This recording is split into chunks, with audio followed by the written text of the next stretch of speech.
TV मीडियामध्ये गेल्या महिन्याभरात वैष्णवी हगवणे आणि तिच्यासारख्या बऱ्याच महिलांवर होणाऱ्या अत्याचाराच्या डोमेस्टिक व्हायलन्सच्या बातम्या तुम्ही नक्कीच पाहिल्या असतील। तर वैष्णवी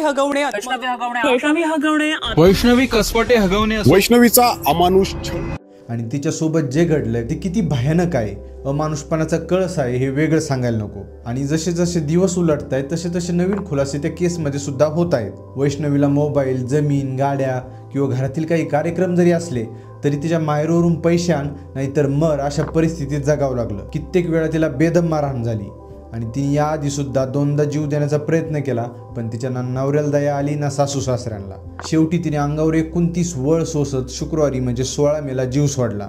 आणि वैष्णवीचे तर लव्ह मॅरेज होते तरी पण तिला एवढा त्रास दिला गेला। आणि ती एकटी नाहीये, संपूर्ण देशात काही घरं जर सोडले तर आजही प्रत्येक घरात महिलांवर अन्याय अत्याचार चालू आहेत।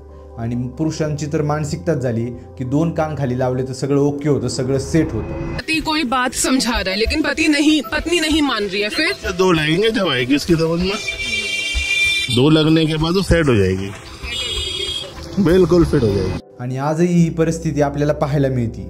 जे वैष्णवी सोबत घडलंय किंवा जे इतर महिलांसोबत घडतंय याला सर्वस्वी जबाबदार आपण आणि आपला समाज आहे।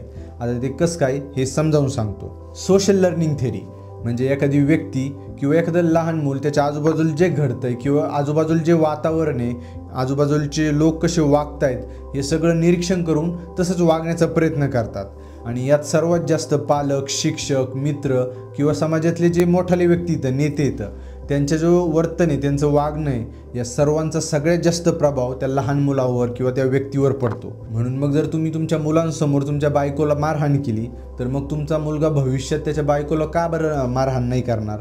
तो 100% ते करणार, कारण त्याच्या आचरणातच किंवा त्याच्या विचारातच ते आलं की वडील आईला हाणतात मग मी पण हाणू शकतो। म्हणजे एक त्याची विचारधारा झाली की याच्यात काही चुकीचं नाहीये। हमारी मम्मी को खुद पापा जी थप्पड़ मार देते थे अभी कुछ साल पहले।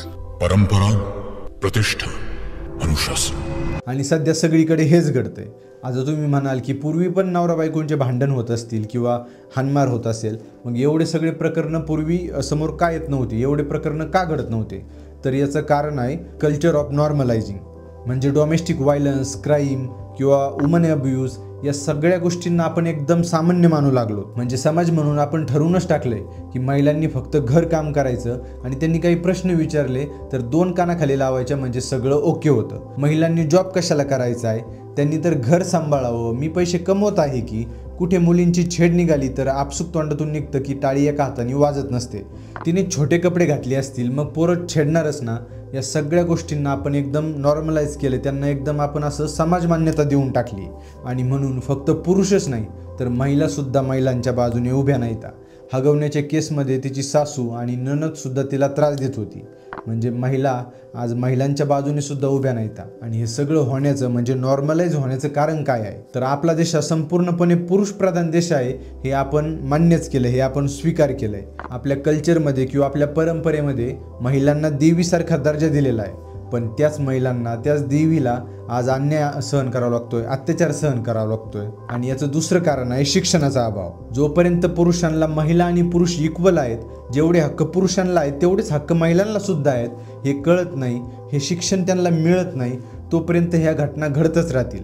आणि म्हणून मग हे इक्वॅलिटीचे शिक्षण खूप महत्त्वाचे आहे। आणि तिसरं कारण म्हणजे आपली विचारधारा, आणि ती सध्या खूप बदलली आहे। आपल्याकडे ॲनिमल किंवा कबीर सिंग या मूवीजमधून महिला म्हणजे एक प्रकारे मोलकरीनीस, तिला हाना मारा, तिला काही काम सांगा, ती ते करणारच आणि ते तुम्ही करून घेतलं तरच तुम्ही अल्फा मेल आहात, असा भयानक मेसेज त्या मूवीजमधून पुरुषांना दिला गेला आहे। आणि फक्त मूवीजच नाही तर इंस्टाग्रामवर किंवा जे यूट्यूबवर 30 सेकंदांच्या रीलमधून अल्फा मेल दाखवले जातात किंवा महिलांवर अत्याचार दाखवले जातात। यातून एवढं नॉर्मलाइज होतं आहे की घरात जरी आईवडिलांचे भांडणं नाही झाली तरी सोशल मीडिया आणि मूवीज त्यांचं काम करत आहेत। म्हणजे यातून काय होतं की मुलांना जे फिल्म्समध्ये दाखवलं जातं किंवा सोशल मीडियावर दाखवलं जातं की महिला घरकामासाठी आहेत आणि त्यांना घराबाहेर पडण्याची काही गरज नाही आहे। आणि जर काही भांडण झाली किंवा काही घडलं तर पुरुषांनी महिलांना मारलं किंवा नवऱ्याने बायकोला मारलं तर काही फरक नाही आहे असं त्यांना त्या मूवीजमधून किंवा त्या रील्समधून सध्या शिकवलं जातं आहे. आणि याचा परिणाम म्हणजे भविष्यात ते पण तसंच वागण्याचा प्रयत्न करतात. आणि याचं उदाहरण म्हणजे मी जेव्हा या व्हिडिओची रिसर्च करत होतो तेव्हा कुठेतरी मी ऐकलं की समजा एखादा चौक आहे आणि तिथे नवरा बायको भांडत आहेत आणि तुम्ही चौकाच्या थोड्या एक बाजूला उभे आहात आणि नवऱ्याने त्या भांडण चालू असताना बायकोच्या कानाखाली मारली तर तुमची प्रतिक्रिया काय असेल किंवा काय असती की तुम्ही म्हणताल की जाऊ द्या नवरा बायकोचा पर्सनल मॅटर आहे, आपण त्याच्यात कशाला इंटरफेअर करायचं. पण जर बायकोने नवऱ्याच्या कानाखाली मारली तर तुम्ही काय म्हणताल की अरे असंच दिसतंय बायकोचा मार खात आहे. पण मग नवऱ्याने बायकोच्या कानाखाली मारली तर ओके आहे आणि बायकोने जर नवऱ्याच्या कानाखाली मारली तर ते तुमच्यासाठी पुरुषांसाठी शर्मेची गोष्ट आहे. असा भेदभाव का? तुम्ही महिलेला व पुरुषाला समान मानतच नाहीत आणि तुमची विचारसरणीच अशी झाली आहे की महिलेला मार खावाच लागतो आणि इथेच सगळं काही अडून बसतं. आता मी आत्तापर्यंत महिलांवर होणाऱ्या अत्याचारांबद्दल बोललो, त्यांच्या हक्कांबद्दल पुढे बोलणार आहे, म्हणून मग तुम्ही लगेच मला फेमिनिस्ट समजू नका. आपला देश जेव्हा स्वातंत्र्य झाला तेव्हा 100% पुरुषप्रधान देश होता, पण हळूहळू आता मेल फिमेल इक्वेलिटीकडे आपला देश चाललेला आहे. म्हणून मग महिलांना त्यांचे हक्क, त्यांचे अधिकार कळले पाहिजेत. आणि यामागे मी काही व्हिडिओजमध्ये पुरुषांच्या हक्काबद्दल सुद्धा बोललेलो आहे.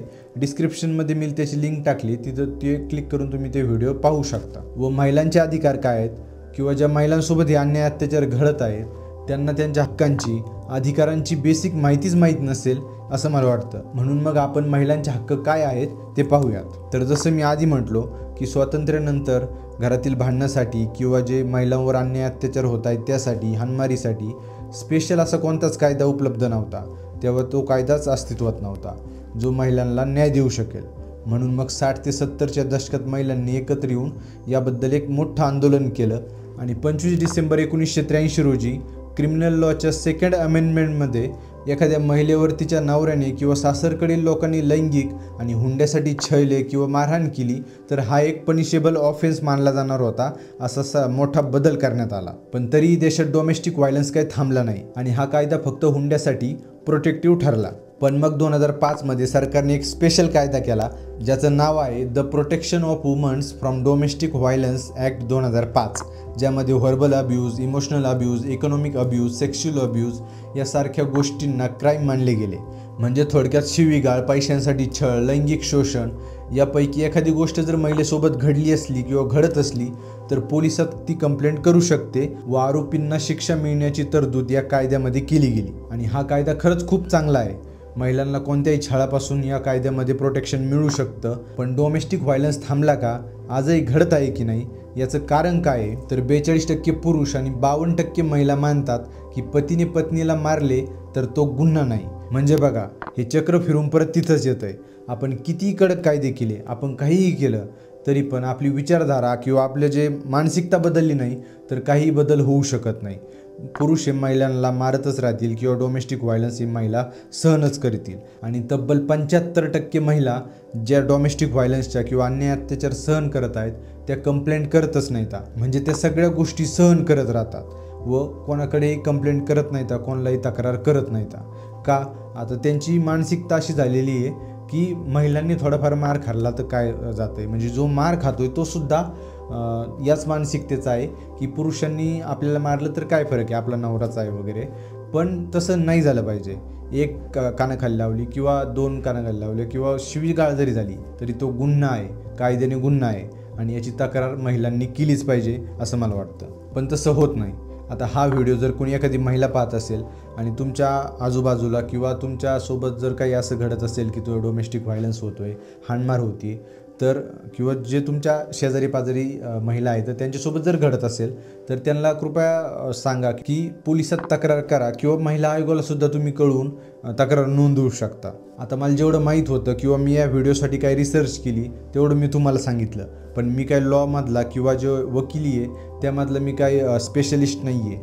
त्यामुळे जर तुम्हाला तुमच्यासोबत असलं काही घडत असेल किंवा तुमच्या इतर महिलांसोबत जर काही घडत असेल तर त्यांनी एखाद्या चांगल्या वकिलाचा आधी सल्ला घ्या किंवा नंतर मग आधी पोलिसात जाऊ व नंतर काय करायचे ते वकिलांकडून सल्ला घ्या. आणि पुरुषांना जर महिलांबद्दलची मानसिकता बदलायची असेल किंवा महिलांनाच जर स्वतःबद्दलची जी एक मानसिकता तयार झाली आहे किंवा एक विचारधारा तयार झाली ती बदलायची असेल तर थप्पड आणि मिसेस या 2 मूव्हीज नक्की पहा. मी 100% खात्रीशीर सांगतो की तुमच्यात थोडा तरी बदल नक्की दिसेल. आणि शेवटी आपल्या देशातील एका कोर्टात अशी एक केस गेली होती की एका महिलेला तिच्या नवऱ्याने 2 कानाखाली मारल्या म्हणून तिने कोर्टात केस केली होती आणि ती कोर्टात गेली होती. तेव्हा जज म्हटले होते की फक्त 2 कानाखाली मारल्या म्हणून तुम्ही कोर्टाचा वेळ घालवायला इथे कोर्टात येऊ नका आणि हे चित्र बदललं पाहिजे. तुम्हाला काय वाटतं हे मला कॉमेंटमध्ये सांगा. आणि माहिती आवडली असेल तर लाईक शेअर आणि चॅनलला सबस्क्राईबसुद्धा करा. चला भेटूयात पुढील व्हिडिओमध्ये. धन्यवाद.